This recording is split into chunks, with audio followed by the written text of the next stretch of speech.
Hai guys, jumpa lagi. Gimana nih kabarnya? Semoga sehat dan bahagia selalu ya. Kali ini aku mau ceritain nih alur film animasi yang berjudul Raya and the Last Dragon. Animasi ini disutradarai oleh 4 orang loh, bernama Dong Ho, Carlos Lopez, Bu Break, dan Johan Ripa, dan mendapatkan rating 7,5 dari 10 versi IMDb. Animasi ini menceritakan tentang perjalanan di dunia fantasi Kumandra, di mana manusia dan naga hidup bersama dalam harmoni sejak lama. Tapi ketika kekuatan jahat mengancam dunia, naga mengorbankan dirinya untuk menyelamatkan manusia. Sekarang, 500 tahun kemudian, kejahatan yang sama telah kembali dan terserah pada seorang pejuang yang bernama Raya untuk melacak naga terakhir yang legendaris dan untuk memulihkan tanah yang retak dan orang-orang yang terpecah. Namun, sepanjang perjalanannya, dia akan mempelajari sebuah pelajaran yang berharga. Untuk menyelamatkan dunia, ia akan membutuhkan kepercayaan dan kerja sama tim. Langsung saja, aku ceritain yuk. Scene berawal dari seorang pendekar naga yang bernama Raya. Dia menceritakan bahwa 500 tahun yang lalu, negerinya yang bernama Kumandra begitu indah dan damai. Manusia dan para naga pun hidup berdampingan. Namun, semuanya berubah ketika wabah berbahaya yang disebut dengan Dran datang dan menakuti semua manusia dan mengubahnya menjadi batu. Para naga yang melihatnya pun gak tinggal diam. Mereka mencoba untuk melawan Dran. Sayangnya, para naga pun serang oleh Dran dan menjadi batu. Hingga ada satu naga terakhir yang tersisa yang bernama Shishu. Ia kemudian memusatkan kekuatannya ke sebuah permata dan menyampaikan Dran. Semua orang yang telah menjadi batu pun kembali seperti semula, tetapi tidak dengan para naga yang tetap menjadi batu. Peninggalan naga terakhir yang berupa permata semestinya menjadi lambang persatuan. Namun, mereka malah saling berperang untuk memperebutkan permata naga, membuat negeri Kumandra 5 bagian. 500 tahun kemudian, Raya masuk ke dalam sebuah kuil tempat permata naga itu ditinggalkan. Dengan hati-hati dan sadar akan banyak jebakan, dia menyuruh hewan kesayangannya yang bernama Tuk-Tuk untuk membantunya. Setelah itu, dia membuka pintu rahasia itu. Sesampainya di dalam, ternyata ada seorang penjaga permata naga. Kemudian, mereka pun saling bertarung.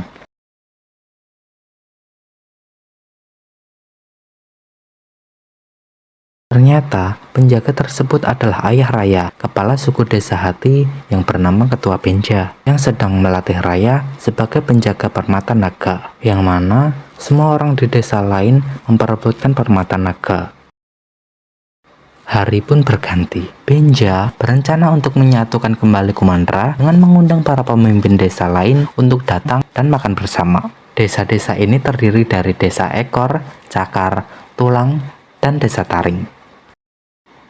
Benja percaya jika kita tak berhenti dan belajar untuk mempercayai sesama lagi, maka dunia akan hancur dengan peperangan. Keesok harinya, keempat desa itu pun datang. Di saat suasana memanas, Raya mengajak mereka untuk masuk dan makan bersama. Di sini, dia berkenalan dengan anak ketua desa Taring yang bernama Namari. Ketika semua sibuk dengan acara makan-makan, Raya dan Namari menjadi akrab. Ternyata nih, mereka sama-sama menyukai legenda naga Sisu. Hingga akhirnya, Namari menunjukkan gambar cerita naga dan mengatakan kalau naga terakhir yang bernama Sisu sedang tidur di sebuah tepi sungai. Namari juga memberi hadiah perkenalan berupa miniatur naga Sisu. Raya yang sudah merasa percaya dan karena rencana ayah untuk mempersatukan Kumandra lagi, mengajak Namari untuk melihat permata naga yang selama ini dijaga di desa Hati. Tak disangka, ternyata Namari mengkhianatinya dengan tujuan mengambil permata Sisu tersebut. Maka dari itu, Raya melawan Namari untuk melindungi permata naga. Karena Raya lebih kuat darinya, Namari memberikan kode pada ibunya. Benja yang melihat hal tersebut pun dengan segera menolong anaknya.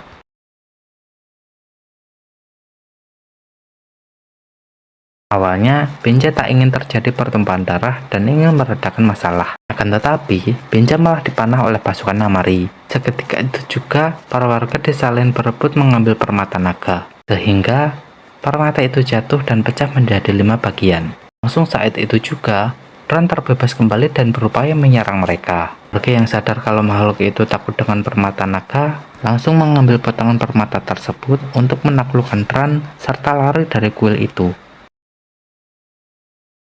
Ninja yang menyadari kalau dirinya tak akan selamat, menyuruh Raya untuk menyimpan pecahan permata naga dan melemparkan anaknya ke sungai.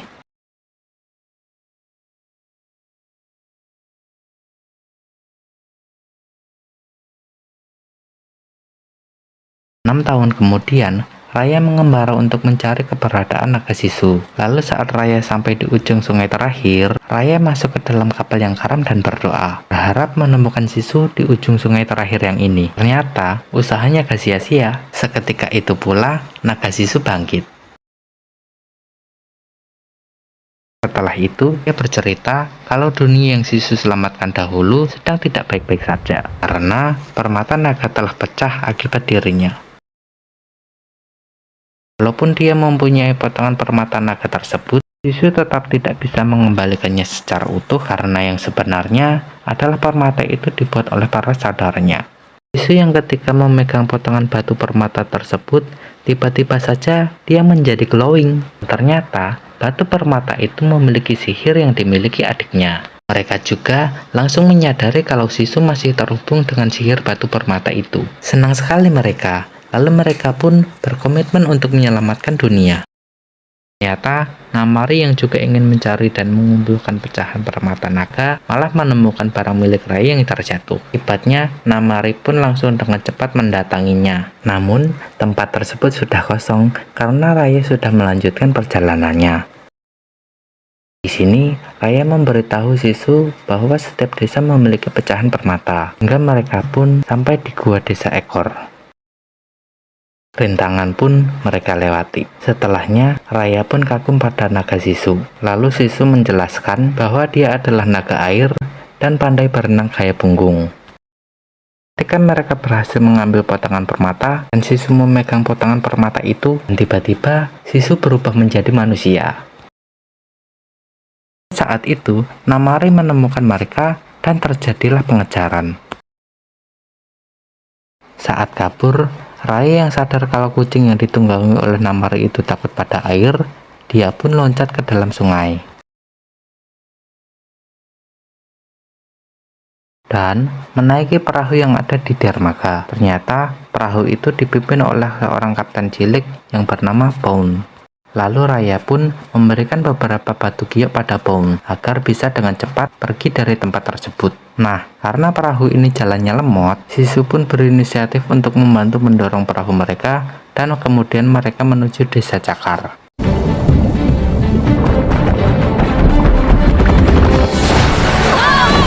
Sambil menikmati perjalanan, Raya berusaha menutupi jati diri Sisu agar tidak ketahuan oleh orang yang baru dikenal. Di sisi lain, Namari memberikan penghormatan pada saat melewati patung para naga. Pada malam harinya, Ran terlihat jelas sudah ada di mana-mana. Di sini, Sisu menjelaskan kalau Ran itu terlahir dari perselisihan manusia. Dia selalu menunggu saat-saat lengah untuk menyerang manusia. Mendengar itu, mereka jadi mengingat keluarganya yang telah membantu. Sesampainya mereka di desa Cakar, Raya memperingati Sisu kalau di desa ini penuh dengan para pencopet dan penipu. Raya pun pergi bersama Tuk-Tuk agar Sisu nggak berada dalam keadaan yang berbahaya. Saat Raya sedang menuju rumah ketua desa Cakar, ia melihat bayi yang sedang menangis. Raya yang kasihan pun mau nggak mau harus menolongnya kan? Tapi ternyata hal itu adalah kesalahan besar, karena bayi itu adalah seorang penipu yang menginginkan potongan permata naga miliknya. Raya pun kaget, langsung mengejarnya. Hingga pada akhirnya, Tuk-Tuk dapat memberhentikan komplotan bocil itu dan mengambil lagi permata naganya.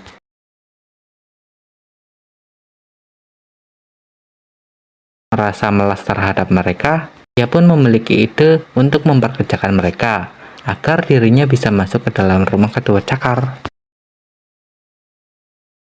Dan setelah masuk, kenyataannya adalah ketua desa Cakar telah membantu.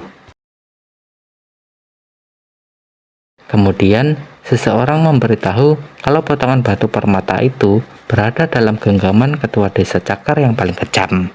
Di waktu yang sama, Sisu merasakan firasat buruk dan berinisiatif untuk membantu Raya dengan memberikan hadiah. Bingung karena gak punya uang, atas saran Kapten pun, Sisu pun berutang. Namun ya mana bisa, kan gak kenal, main ngutang aja.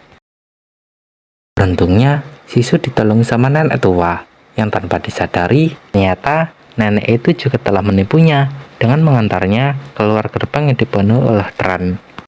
Come dear, Chief Danhai is just outside the city, beyond the gate. Ternyatanya lagi, nenek itu adalah ketua desa Cakar. Dia mengancam kalau gak diberitahu di mana Raya, maka dirinya akan ditinggal dan akan menjadi batu oleh Dran.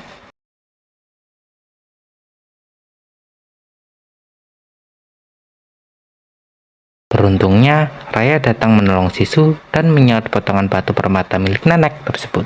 Saat Sisu memegang potongan permata, dia pun langsung mengeluarkan kepulan asap dan kabur dari tempat itu. Sesampainya di perahu, pun berterima kasih karena diberi pelanggan baru oleh Raya. Lalu, mereka pun melanjutkan perjalanan. Saat perjalanan ke desa Tulang, Raya pun bercerita kalau dia tidak lagi bisa mempercayai orang karena kepercayaannya telah hancur ketika orang-orang yang dipercayainya telah mengkhianatinya.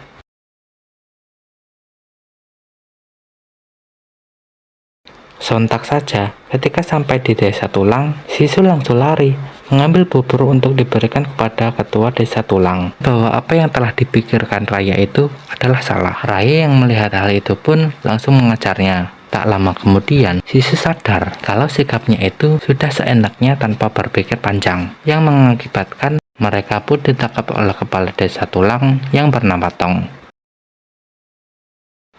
Tong marah karena ada yang ingin mencuri potongan permatanya. Lalu, teman-teman Raya datang dan segera membebaskannya.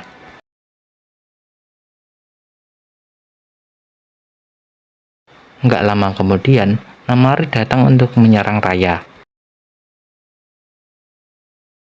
Di saat yang sama, Raya sadar kalau ternyata Tong hidup dalam kesendirian karena para prajuritnya telah gugur membantu akibat melawan Dran. Lalu, Raya pun memutuskan untuk mengulur waktu dengan melawan Namari agar teman-temannya bisa kabur yang dituntun oleh Tong. Namun, Raya mengalami tekanan yang membuatnya harus kalah dalam pertarungan tersebut. Sisu yang melihat itu langsung berubah menjadi naga untuk menolongnya.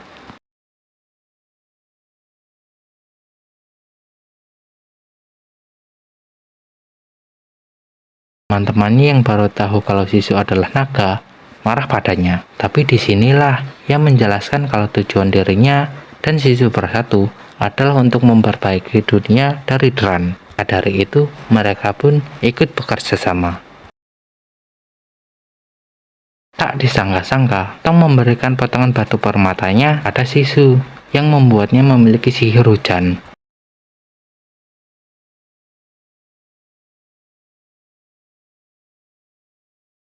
Dalam perjalanan menuju desa Taring, mereka menyusun rencana agar bisa mengambil potongan batu permata terakhir.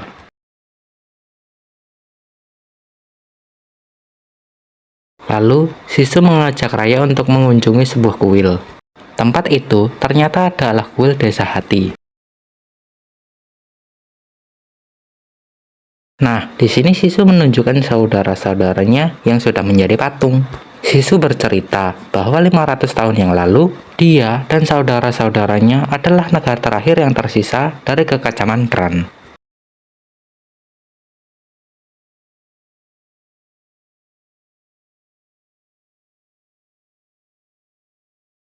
Dan di tempat ini pula, mereka dikepung oleh Dran. Namun, karena abangnya gak terima untuk dikalahkan, maka dari itu, mereka membuat pertahanan terakhir dengan cara menggabungkan sihir untuk membuat permata yang bisa mengalahkan Dran dan mempercayakannya kepada Sisu.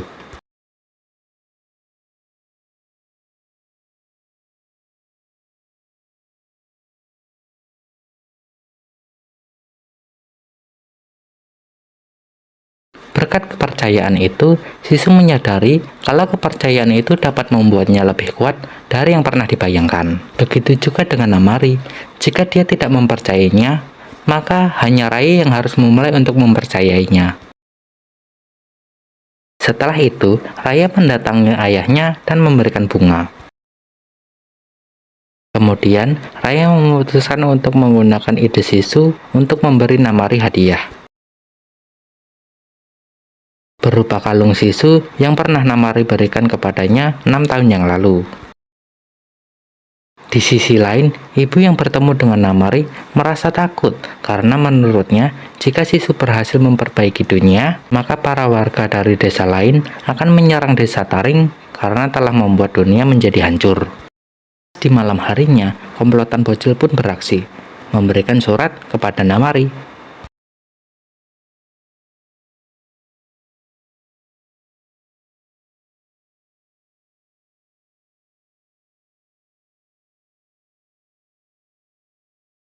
Di saat mereka sedang makan malam, Namari memberikan kode kepada Raya untuk menemuinya besok. Lalu, Raya pun mengingatkan Sisu untuk tidak gegabah sampai Namari menyerahkan batu permatanya. Saat bertemu, Namari pun memberikan potongan permatanya kepada Raya. Lagi-lagi dia mengkhianatinya.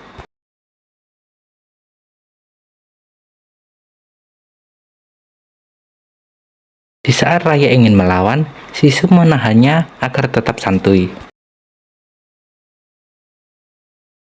Karena ragu, Raya berusaha untuk menjatuhkan senjata Namari, tapi malah gak sengaja membuat anak panah Namari meluncur dan membunuh Sisu.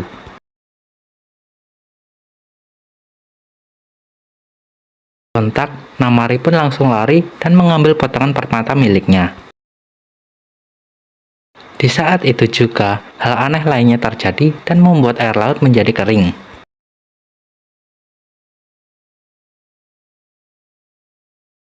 Raya pun emosi dan langsung gas meluapkan amarahnya kepada Namari.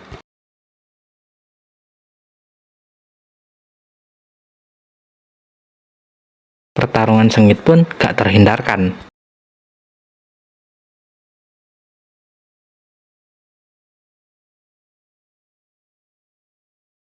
Di waktu yang sama, teman-teman Raya menyadari kalau kekuatan batu permatanya mulai meredup. Maka dari itu, mereka pun berjuang untuk menyelamatkan para warga desa Taring.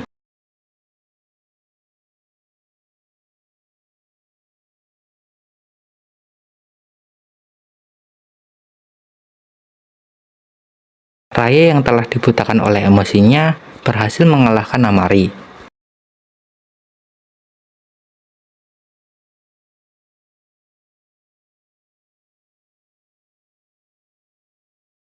Tapi, dia pun memaafkannya. Kemudian, Raya yang melihat teman-temannya sedang berjuang, dengan cepat dia langsung membantu mereka melawan Dran. Ketika Tuk-Tuk membawa warga desa Taring untuk pergi, tiba-tiba saja Dran mencekatnya, lalu mereka ditolong oleh Namari. Nahas, mereka pun terjatuh ke reruntuhan. Di saat keadaan semakin mendesak, Raya menyuruh mereka untuk mengumpulkan batu tersebut dan mempercayakan bahwa bukan sihir Sisu, tapi akan sebuah kepercayaanlah yang bisa membebaskan mereka.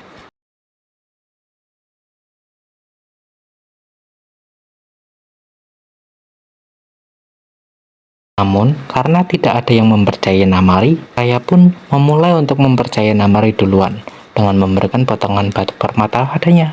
Ketika Raya menjadi patung, dan di saat itulah teman-temannya mengikuti Raya untuk mempercayakan batu permata mereka kepada Namari.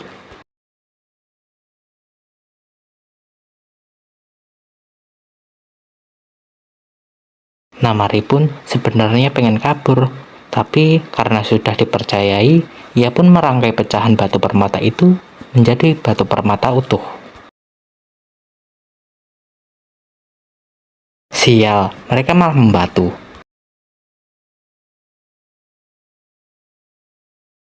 Tapi gak lama kemudian, permata yang utuh itu bersinar kembali hingga cahaya permata membuat Dran musnah dan menghidupkan kembali manusia.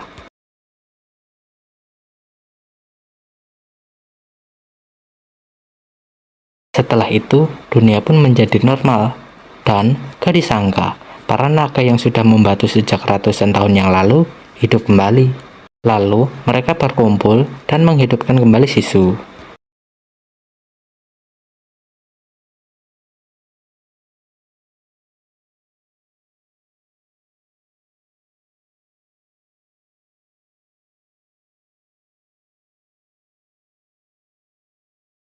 Sisu pun mendatangi Raya, lalu memeluk Raya dan Namari karena bisa berkumpul kembali.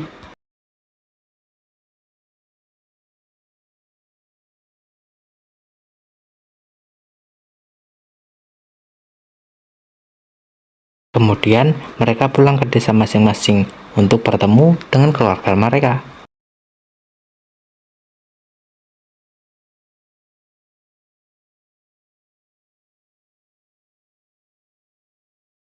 Raya yang kangen dengan ayahnya pun langsung memeluknya hingga menangis.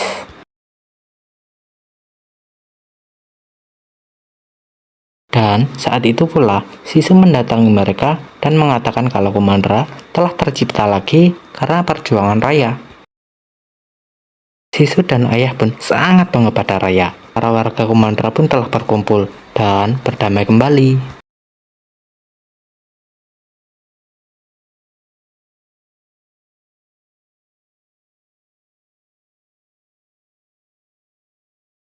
Topah, keren banget ya film Disney yang satu ini. Udah gitu, Indonesia banget. Mulai dari visual yang menampilkan wayang kulit, alunan gamelan, sampai pada etika yang pada saat akan memasuki tempat suci, melepaskan alas kaki tanpa menyentuh dengan tangannya. Animasi Disney ini rekomen banget kan untuk ditonton. Sampai di sini, animasi ini mengajarkan kita bahwa kepercayaan adalah salah satu hal yang terpenting dalam kehidupan. Kepercayaan juga akan membuat kita semakin lebih kuat. Terima kasih juga buat kamu yang udah nonton konten ini. Sampai jumpa di video-video kami berikutnya ya. Salam dari kami, Kiyowo. Ask me, here you go! Best friends forever! Yeah, I think I'd rather go with Boone's plan. What? Yes.